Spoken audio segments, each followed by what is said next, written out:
បាទសួស្តីបាទតើកាន់មកប្រិយមិត្តយើងមកការប្រកួតបាល់ទាត់វគ្គជម្រុះ Europa League ជុំទី3យើងមាន3គូទៀតហើយបាទជួបបងប្អូនធ្វើការលេងកម្សាន្តនៅក្នុងក្រុមបាល់បាទមីនបាទគូទី1នេះគឺរវាងក្រុម Go Ahead and Go របស់ហូឡង់ត្រូវប៉ះជាមួយនឹងក្រុម Aston Villa បាទលេងក្រៅទឹកដីត1-25ឲ្យ Head and Goal ហើយយប់នេះយើងជំរឿគូទី1នេះគឺលេងខាងក្រុម Aston Villa បាទសម្រាប់បាទជុំទី3នេះ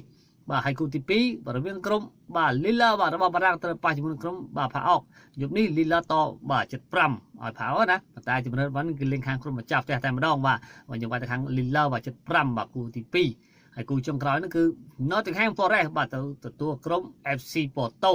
ហើយយប់នេះក៏លេងនៅខាងក្រុមបាទ Nottingham ដែរបាទប៉ុន្តែជំរឿនរបស់អីនេះគឺបាទលេង over គឺចំណុចល្អបំផុតបាទយើងលេងម្ចាស់ផ្ទះផងឬក៏ over បាទគូនេះបាទគូចុងក្រោយណាបាទ over 2កន្លះបាទយើងមាន3គូជួបបងប្អូនធ្វើការលេងកម្សាន្តបងប្អូនក៏អាចសម្រេចចិត្តក្នុងការកែច្នៃដោយខ្លួនឯងបាទហើយបងប្អូនដែលចង់បានគូបាល់ដូចជា tip បាល់បន្ថែមទៀតក៏អាចចូលរួមជាមួយនឹងបាទក្រុមបាល់របស់ admin បាទចូលទៅកាន់ link Telegram នៅក្នុង bio TikTok របស់ admin តែប៉ុណ្ណោះជូនបងប្អូនសំណាងល្អទៅកុំភ្លេចចុច follow admin ដើម្បីទទួលបានបាទតម្រុយបាល់បន្ថែម